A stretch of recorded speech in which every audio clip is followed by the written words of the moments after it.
Hi everyone. If you watch aviation videos on YouTube at all, you will know my guest today. It's Captain Joe from Germany.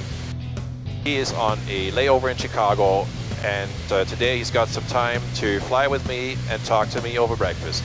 Let's go meet Captain Joe.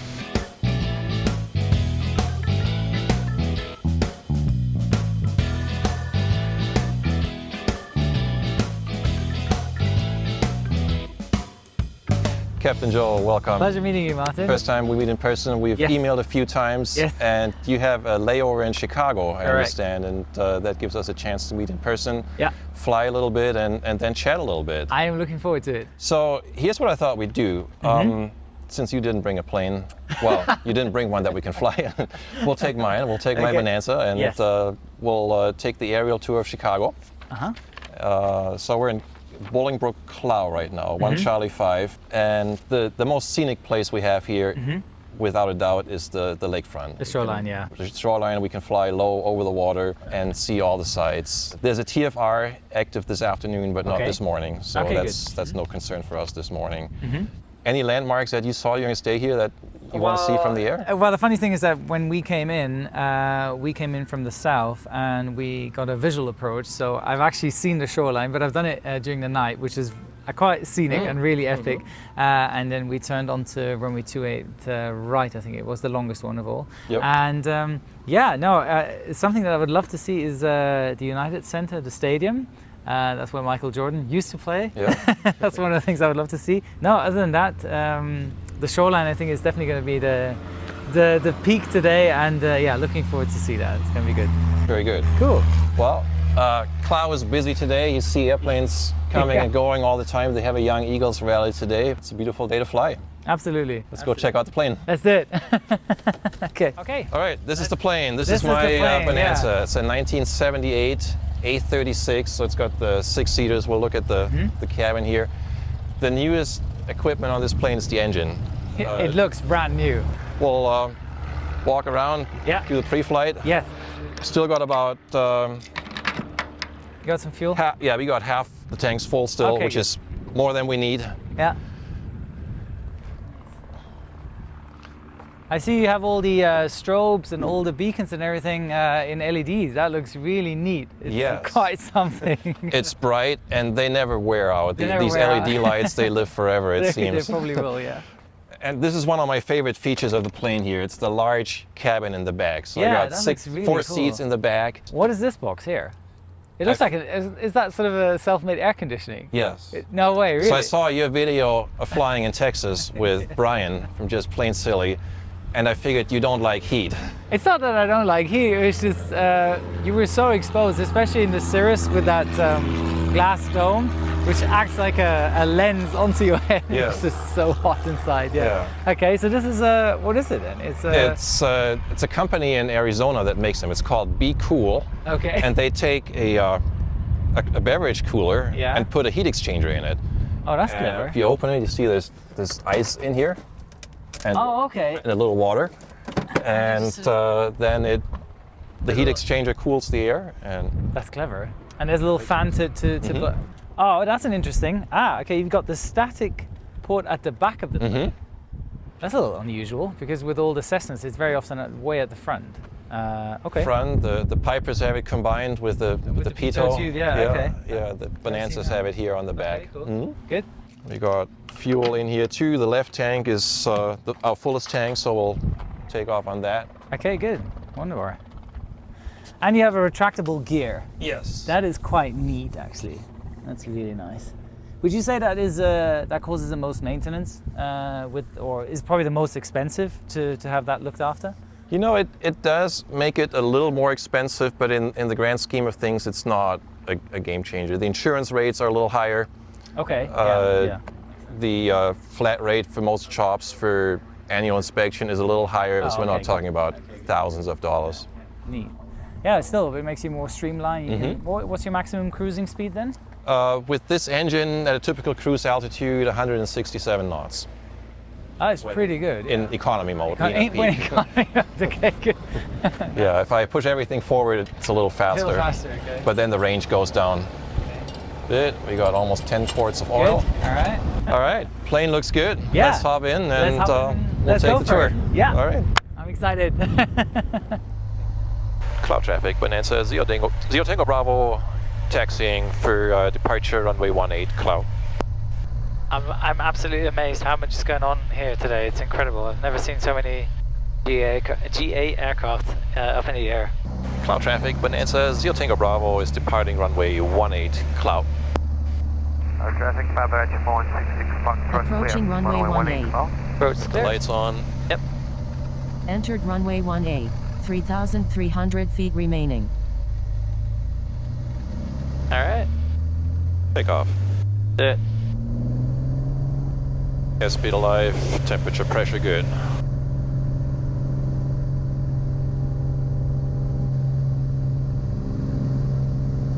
Positive rate. Gear up. Gear up.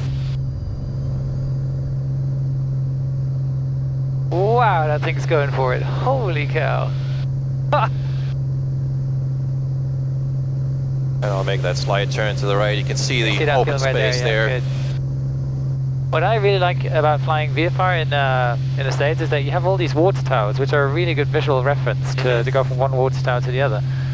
It's really nice. Yeah.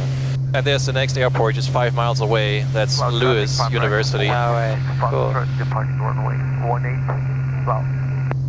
I love this little teak house here. This is a feature I would definitely buy if I were to own a private little plane, because Victor will be entering. yeah, Very helpful in this busy airspace here. absolutely. Yeah.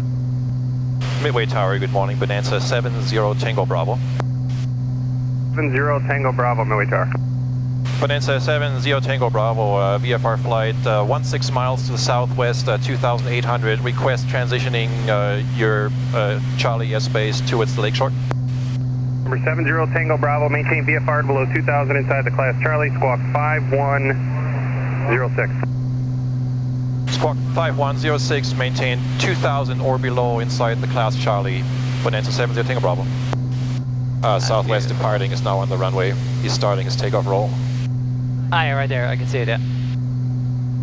There's another Southwest just coming in. Can you see it? Yep. It's just over the thing right there. Inside. This is 421, turn left heading 140. 0 Tango Bravo, you can turn left towards downtown on your own navigation. Bonanza 0 Tango Bravo, roger, thank you. How cool is that? So there's a little marina here with yachts. Yeah. And then there's the leftover of the island that was mixed, you know, with the pond in the middle. Yeah. And the planetarium at the end.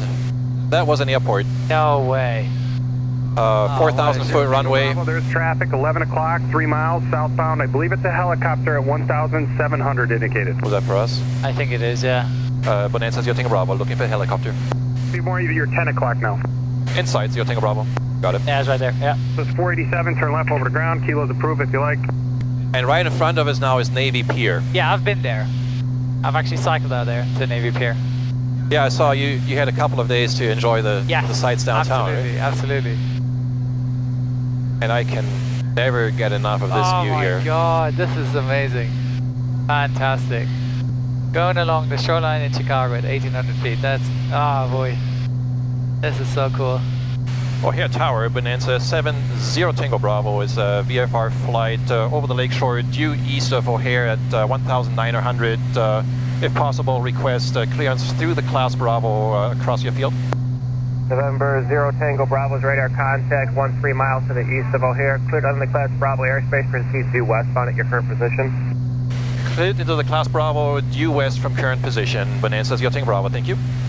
Now the airplane you're flying tonight, is that already there or is that coming in later? That's a good question. I doubt that it's going to be there, but actually, if it's there, we will see it because we're passing the northeast cargo ramp. So we're most likely, you'll see the cargo ramp right there. So I see 174, the other one looks smaller. Maybe a 777 or turn heading 19er shooting, call departure, see ya. Or an I will call 1830 or departure something. I think it's like Air China or something.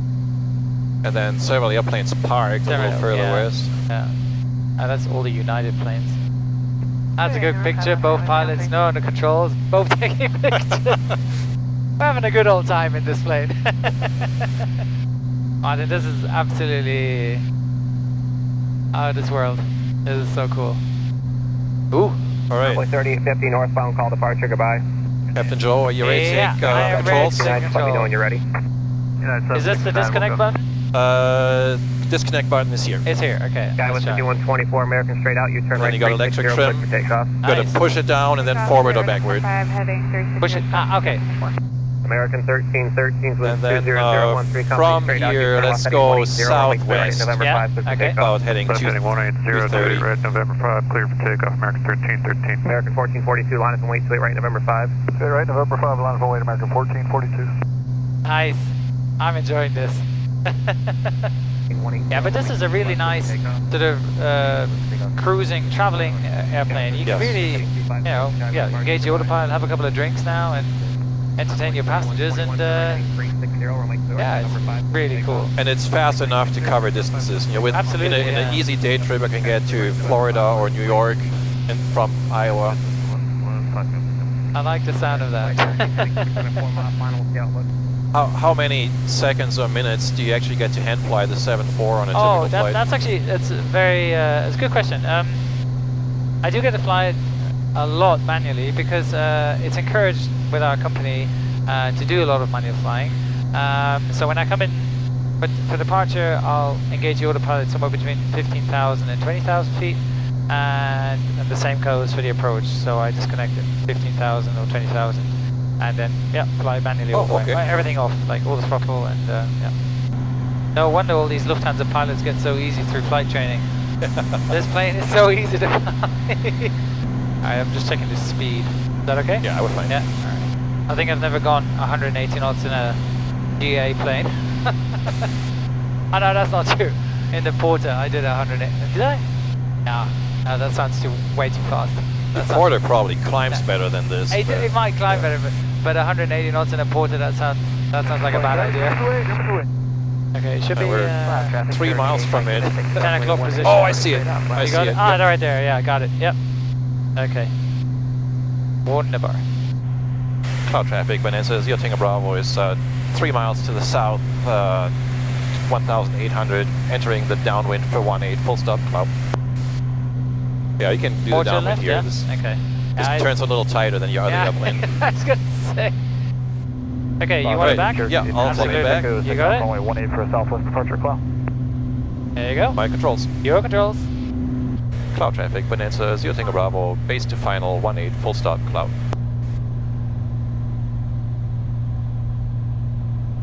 Okay, flaps set down. Short final runway 18. Gas, undercarriage, mixture, prop. 3 greens.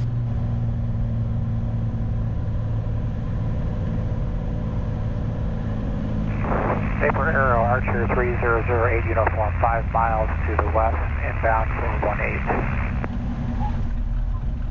18. Nice. This usually doesn't work with cameras running. Cloud traffic, 84 Bravo Beautiful. Charlie's Thank you. departing the Young Beautiful, Eagle, really for Young nice. Eagle flight. Martin, that was absolutely amazing. Good. Mate. Glad you Oh my glad you boy. liked it. Yeah. Oh, this looks like a good menu right here. Omelets. Mmm. All right, Martin, what are we gonna do? We're gonna order and have a chat. That's right. I got lots of questions for you. Oh boy. Like with any pilot, I'm always curious. Yes. How did it start? How And did with it you, start? I know a little bit of the story. Yeah. Because I listened to another interview with you, where, if I remember correctly, you initially did not study to become a pilot, but a No. dentist. Is that Correct, right? that is correct, yes. How did that all unfold? So none of my family members is in aviation at all. They're all dentists. All my relatives are all dentists or doctors, and so there was more or less sort of my destiny was supposed to be to become a dentist. And coming out of school, I got into dentistry university, and yeah, I studied dentistry for a couple of years, actually for three and a half years, and but whilst being on track of that, I sidetracked a little bit and did my private pilot license on the side, and just had far much more fun doing that rather than becoming a dentist. For many I can see reasons. that. For many reasons, yeah. Well, it all initially started long before all the dentistry, at the age of sort of 14, 15 years old, I was invited by actually a friend of my dad's or my parents who had a little biplane, a Christian Eagle. And he said, look, why don't you just hop in, I'll take you for a spin. And the cool thing with the Christian Eagle is that the pilot flying actually sits in the back and the pilot, or the passenger, sits in the front. And we literally just took off, and within minutes he goes, Joe, you want to take control? And I was literally, I was at 14, 15 years old. I had no idea what I was doing. But the cool thing is, it's an unobstructed view just right in front. And it felt like as if I would be flying it by myself. And that sort of gave me, from the stick right into my heart. It sounds very cheesy, but that's where the passion started for flying. And it never stopped ever since, to be honest. And I'm glad for it, because we can make a video today about you flying, Absolutely. not a video about you giving me a root canal or something like that. So, flight training in the US is pretty simple, right? Because you train in the US, this is still the paradise for general aviation and flight training. I totally agree, People from a lot of other countries come here to train. Did you do that? I did the same. So I did most of my, the private pilot license I got in Austria, just because it was close to where my parents lived. But then doing all my CPL, IFR, practical training, I did all that in Vero Beach, Florida. It was just a contract I had with the flight school I was signed up for, and it was the best choice ever to come here, because the Americans just have a way of teaching which is I want to say it's more uplifting and more positive and more motivating, and although I know what you're talking about.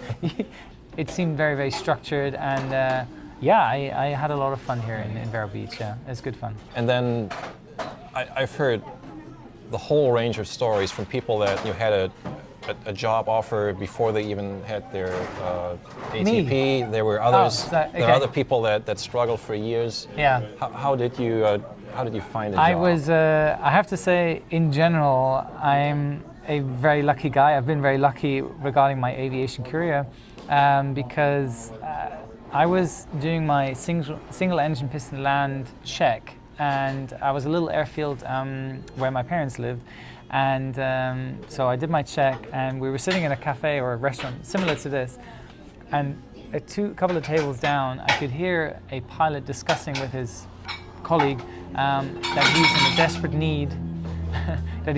need, of getting another pilot for the summertime.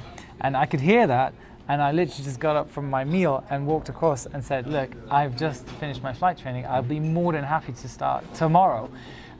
We had a little interview, and he hired me on the spot, and a week later I got the class rating on the Pilatus Porter, and that was my first job. It was a good start. So a little luck and a lot of initiative on your side to realize the opportunity and jump on it. I think that's a key message from this interview for sure, is that for everyone who's watching, it is that you have to take initiative. You have to be, first of all, optimistic and just go to an airport, talk to people. I'm pretty sure if I would walk around here today, because there's so many pilots around, I could not necessarily get a job, but I could find someone that is in need for a pilot within the next 2 weeks or so. And there you go, you've got your next 5 or 6 flight hours, because I think that's just what it is. But if you don't take that initiative and just sit at home, it's not going to happen.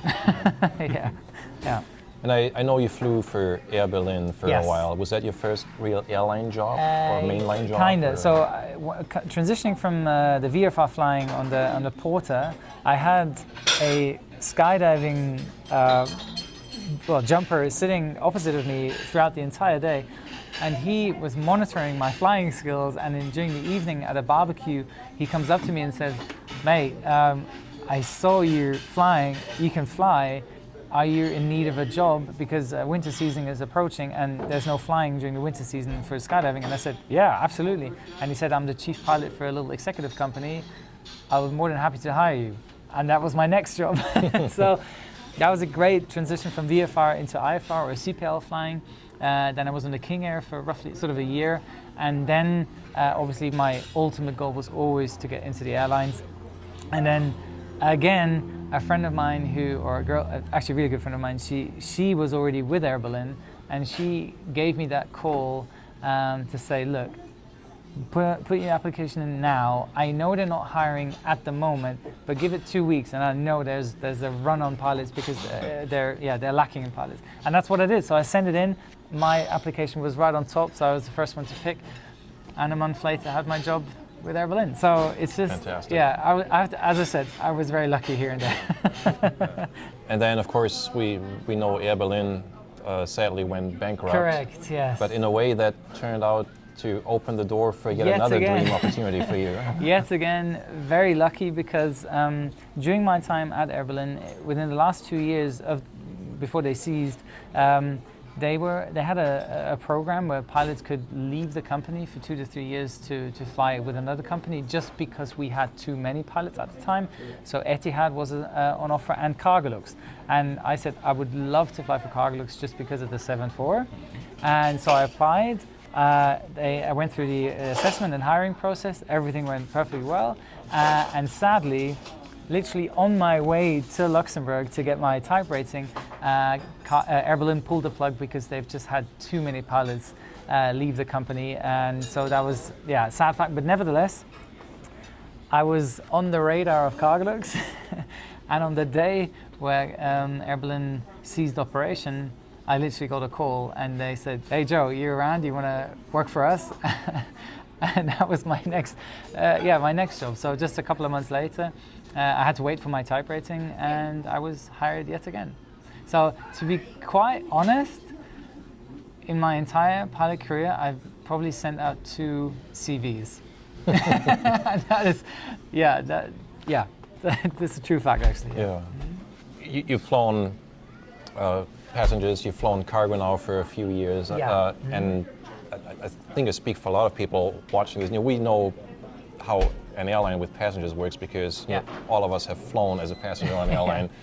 Cargo is a completely unknown world to me, other than the airframe looks the same. But it's a little open-ended question. But what are the key differences that people might find interesting between passengers and cargo airlines? That very much obviously depends on the cargo operation you're flying at. With the company I fly now, it is the big difference to me is, first of all, the diversity of airports we go to. I've seen pilots with Lufthansa, for example, on the 747, who have 18 destinations in their network, which is a joke. We fly to 90 destinations, and so that is for me the super attractive to go to this place. It's not just necessarily because of the layover, but also because of the plane's performance, flying into hot and high altitude airports. So that I think you are, not to say that I'm more a pilot now than I was as a passenger pilot, but the variety in operation. Also a big benefit for me, I think, is the operation is far much more relaxed. It's very, very calm. It's only 2 or 3 of us in the cockpit. We don't have to deal with passengers or flight attendants or any of that. So we take off when the plane's loaded. And sure, we have slots here and there, but very often we take off when we're ready. And it's just, it's very relaxing, calm, and that's what I really enjoy about it. Yeah, really good.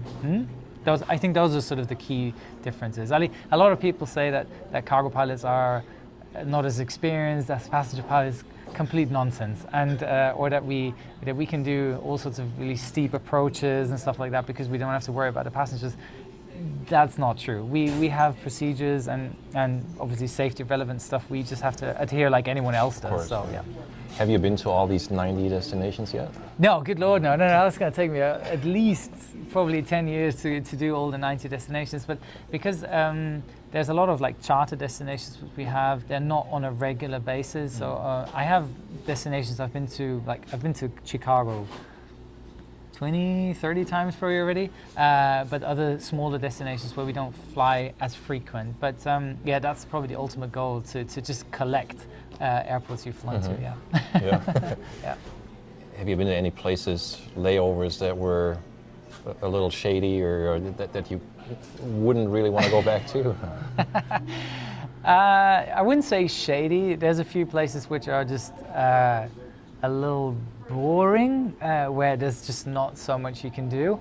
There's one. I can't really say that because I always try to make the most out of any layover, and if there's absolutely nothing to do, there's at least a golf course somewhere around where I can just rent some golf clubs and just go play golf. But no, it's just for me personally. Look at this right now. I am on a layover right now, and we're just making the most of my time. And so it just yeah. And with the right mindset, you can totally turn any place absolutely. into something You can fun. turn something. Hi, we're No, ready. we'll be ready to order. Yeah, that'll be good. What can I get for you? Go ahead, Martin. Yeah. Oh, I'll have the eggs Benedict, please. Eggs Benedict, okay. I'll have the Philly cheese Skillet or sandwich? steak. Oh, okay. It's a sandwich, right? Yeah. Okay. And just some water, please. Fries or potato chips? Potato. Oh, hang on. No, I'll take some fries. Fries? Thanks. Yeah. Okay. At Air Berlin, did you fly 737 or Airbus? No. I was on the A320. A320. Okay. Yeah. So you've seen Airbus and Boeing. You've seen single aisle and wide body. Yes. Which one is more fun? I can't really say that one of them is better or worse. It is that the Airbus is definitely a plane with more comfort in the cockpit. It's just so much more spacious. It's a very clean cockpit, which I enjoyed. Flying wise, on the other hand, I enjoy the 747 far much more. Yeah, so the 747 is, for me personally, is more a hands-on plane. I just enjoy it more. And it's this instant feedback you get from the plane, obviously, onto the yoke, which you didn't get on the side stick with the A320. Right. But yeah. I'm trying to remember, even the Dash 8 is not fly-by-wire. No, it's that's fly-by-wire. No, it is fly-by-wire? Yeah. Okay. Yeah. But you can't, to be fair, you can't really feel the difference as much. I personally do like flying the 400 a little bit more. First of all, the sound is much cooler. They have the old Rolls-Royce engines. They sound pretty neat. And yes, the Dash 8 is a little unstable. But you couldn't really tell. I mean, it's just because the wing is even more swept back and it has got the winglets and everything. It feels a bit more sort of, just unstable and not as sturdy and manly as the 400. Yeah.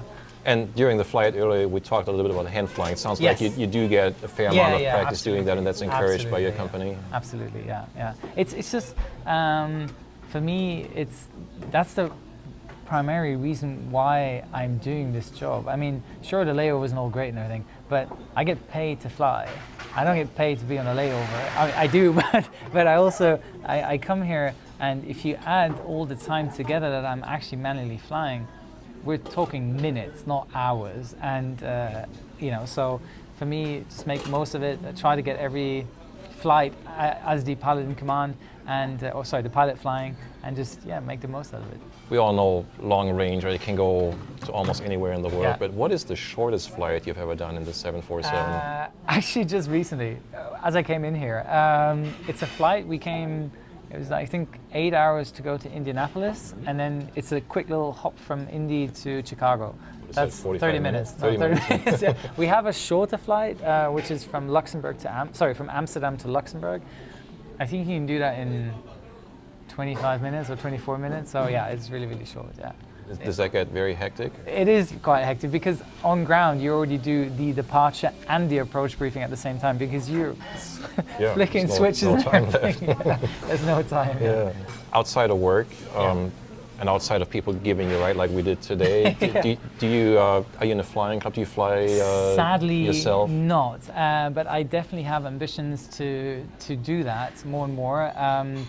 Because of you guys, I mean, getting to fly little GA planes again, and my interest is definitely going into maybe sort of a Piper Cup, something like that, something small, just to fly slow and low, because you don't get to see all these places as you do in a small little plane compared to a big airliner, and also to take people along, just to share the experience a little bit, and so there's stuff to come in the future. Yeah.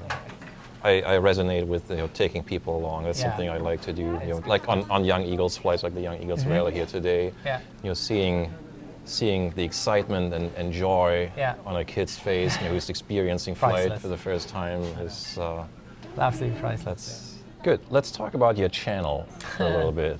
I heard you explain how it started, that you were explaining, I believe, to a family member something, and then the response was, that's a really good explanation. You should make that available to more people? Is that roughly that how is how roughly it how it unfolded? happened. It was a pure coincidence. I was during a turnaround with Air Berlin. My dad calls me up.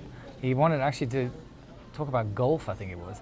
And then he said he's sitting on a terrace reading a newspaper article, and he doesn't really understand the function of the pitot tube. He was a bit confused about that. And I said, look, I'll show you what it is. And we switched to FaceTime, and I took him out and on a virtual sort of outside check with my dad, showing this, pointing everything out. And it took me like 20 minutes, and he absolutely loved it. He got far much better understanding for all the systems. And a couple of weeks later, I'm at my parents' place, and we're having a beer on the terrace, and he goes, mate, you explained this so well. Don't you think that people could be interested in doing watching videos of that, how you explain stuff on planes? I said, okay, maybe, and that's literally how it started. Why don't you start a YouTube channel, was his question. And that's how it more or less all started. So it started off with an Instagram account where I was just uploading a couple of pictures of the cockpit, and these pictures just skyrocketed. And then I said, okay, now I'm going to put the effort in doing some explanatory videos. And yeah, that is sort of the basis of the channel. That's how I started. Yeah. I think back. Yeah. Do you know, like, what's the demographics of your viewers? Age groups are from where around the world? Are they mostly watching? Most popular, definitely here in the States. I think it's like 25% is from the States, the UK, Australia, India, and then Germany.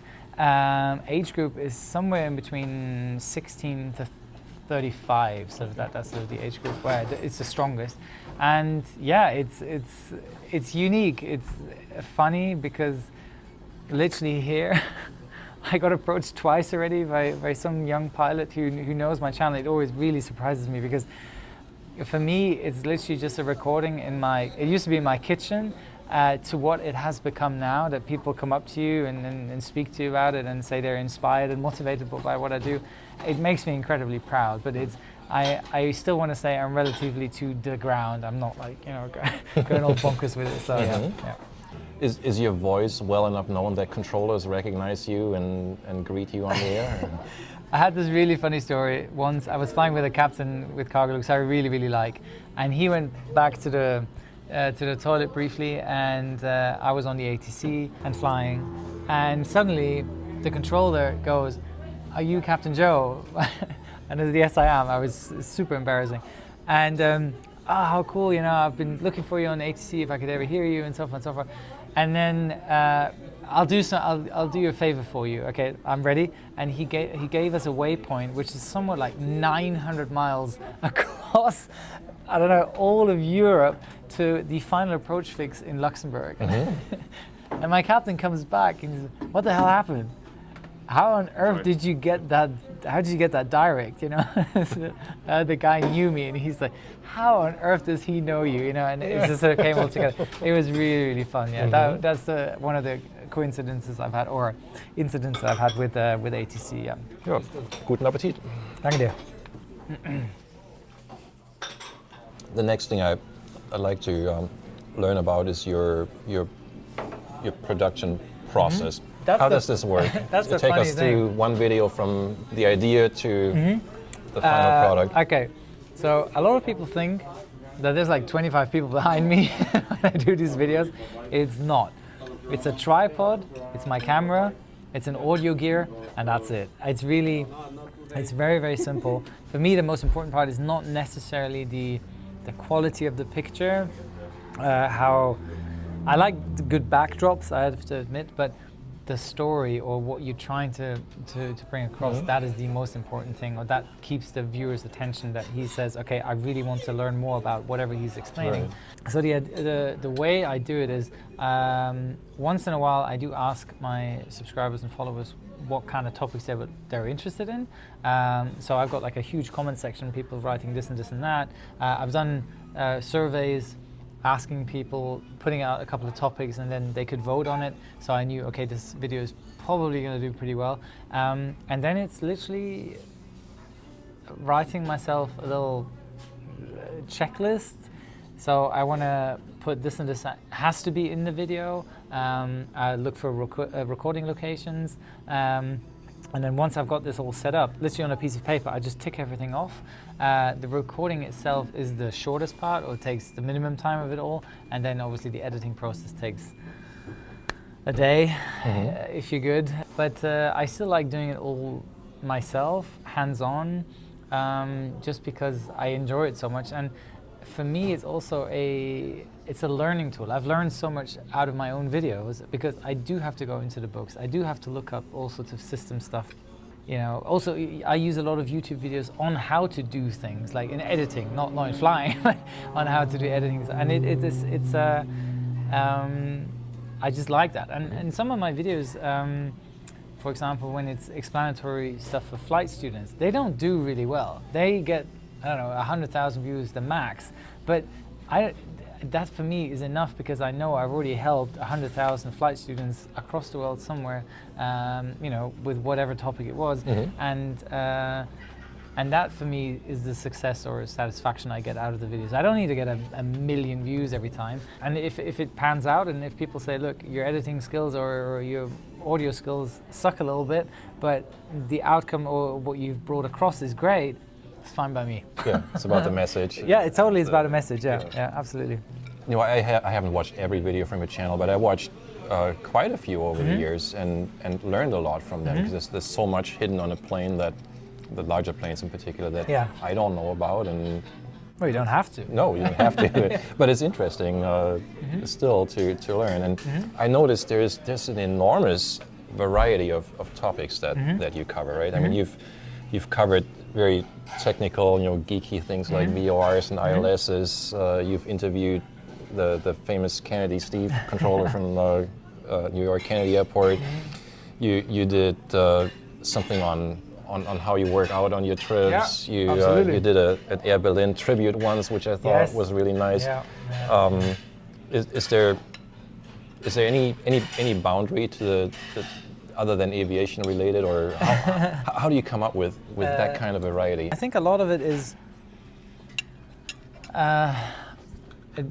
driven by things that I have experienced myself. For example, I did a video about freezing fuel.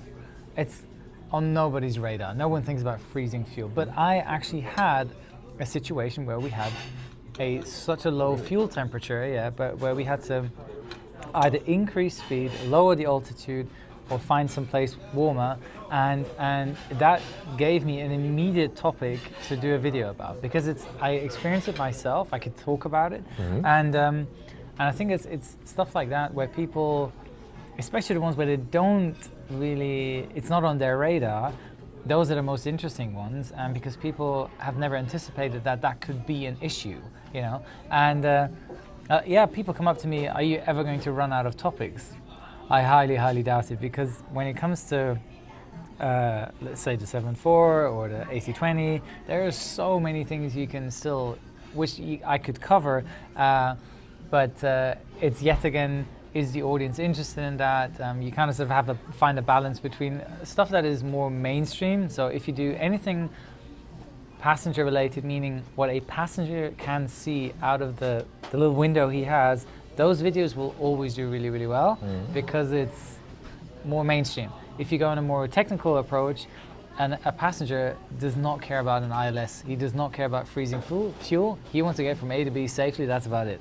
So, and if you say to yourself, I don't really care about the views, but I care more about bringing stuff across that people do not necessarily know, and those couple of thousand who watch it are really happy about it, fine by me. That's all I want to have. It makes me happy. Yeah. And really a lot of people, a lot of passengers are interested in what you have on your channel. Yeah. You know, I looked at the numbers last night. I didn't know when you started, but you started 2-3 years after I started my channel. Yeah. And I have about 1.4% of your subscriber count. Not that I'm keeping track, but you know, 1.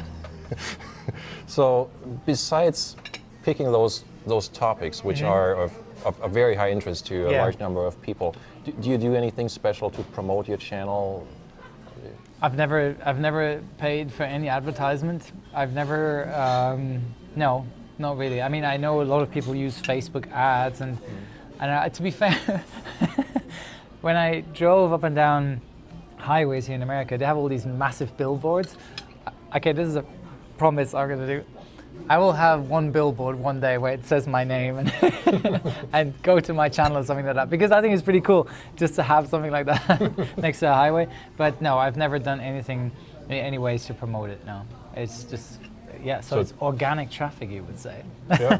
Yeah. So you're the living proof that people are right when they say it's all about the content. If you have the content Absolutely, that interests yeah. people, then Yeah. your channel will reflect that. Correct. Somewhat out of context, but I know English. Everyone learns English in Germany. Your English is a little better than the average, I Thank would you. say. How did your English get that good? Thanks to my mom. My mom is the English in our family. She was born and raised there. I spent a lot of time as a kid in England with my grandparents, with my godfather, who used to be an air traffic controller.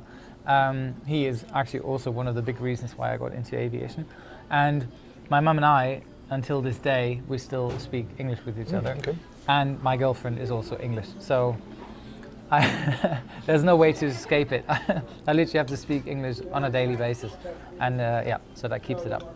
And you practice it from a young age. Yeah, early on, yeah. That makes Absolutely. perfect sense. You know? All right, ready for your next question. All right. So this is 2020.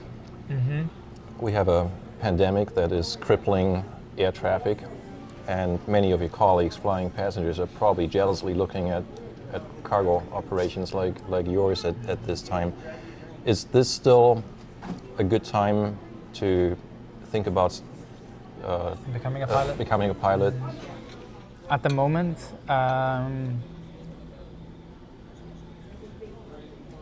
you kind of sort of have to see where this is always going. Okay, if air travel is picking up in the next couple of months, I think that is a great indicator that the airline industry will recover of this. It will just take 2, 3, 4, 5, maybe longer years. I wouldn't necessarily recommend it to anyone today to start now, but if you still have that drive and do want to become a pilot, what I highly would recommend nowadays is do not lose your passion and spirit for it, but study something instead. Get an engineer's degree, I don't know, do something, computer science, whatever. Get your degree. That'll take 3-4 years until you're done, and then maybe start transitioning into becoming an airline pilot. I would recommend that, not even, also besides COVID, I would recommend that to anyone nowadays, just that you have that plan B. Think like a pilot when it comes to your career. We always have an alternate where we go to, we always have final reserve fuel, we always have another option, and if you apply this sort of procedure or knowledge onto your career, have a secondary thing you can fall back onto. Right. Maybe you lose your medical, maybe your airline goes bankrupt. There are so many options for you to get laid off or lose your job, and you kind of want to have that backup plan. So that is my key advice for anyone who wants to become a pilot nowadays, is do something, not necessarily aviation related, but something that you enjoy, that you have a passion for. Do that, get your degree, and then start transitioning into aviation. Because by the time you are done, that is probably sort of 6, 7, 8 years from now, including your flight training. And with all good hopes now, I hope that everything has recovered until then. Yeah. So that's sort of the key advice I would give.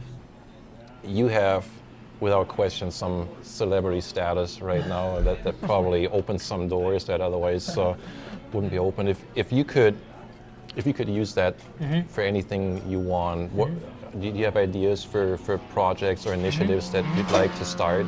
Absolutely. For me, I look up to, as I said, these Young Eagles. Challenger is another one which I completely adore, which is amazing, where they take young kids who have some disability, who will probably never become a pilot because of that, but they give them this incredible boost of motivation just to get them into a plane, hands on the controls a little bit for a couple of minutes, just Right. and yeah, to maybe spike their enthusiasm for aviation, although they probably will never become a pilot, but just sort of to uplift them a little bit. I think that's absolutely amazing. So yet again, that's a sad fact that we do probably have something like that in Germany, but I don't even know of because it's so small. So if with the celebrity status I have, that is something I would use to build up something like that. Because I think nowadays, you know, it doesn't even need to be a real plane. It's fine just taking people out to go model airplane flying, just to spike their passion for it or their love for aviation, and then go step by step, and then maybe have an entire setup, go from model airplane flying to a little GA plane, and then, you know, further on to that.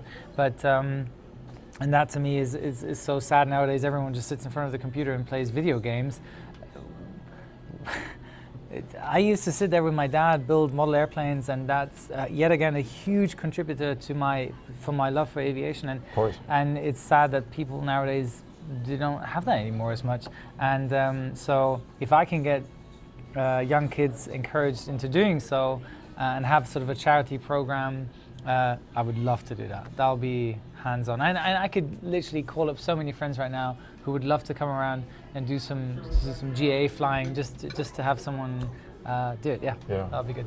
That's awesome. I wish you good luck. And there are multiple different examples like this, and I only know a handful of them, but you know, they have slightly different purposes. Like Young Eagles is to introduce kids to aviation, and that's sponsored by EAA. You know, they provide insurance coverage and the framework around it. But there are other organizations like Angel Flight, which provides free transportation for people that don't have the financial means to travel to their medical appointments. No way. And that may be a little different in the US versus Germany, Sure, right? Because sometimes there's special clinics that are halfway across the country, and you know, there's literally a network. You might take 3 different GA flights in a day to get you from the coast to the Mayo Clinic in Rochester, Minnesota. That's amazing. For a treatment that they only offer there, and it's pilots volunteer their time and the airplanes.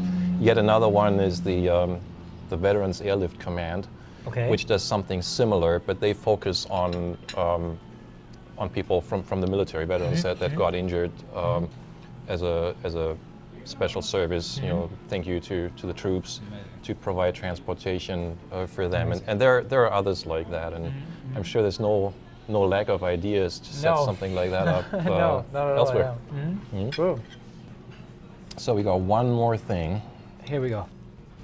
This rapid response game here, where I have 10 things that I have on a piece of paper I'm ready. that I'll throw at you, and then I'm hoping to get the very first thing that comes to mind without hesitation. Okay. You ready? I am ready when you are.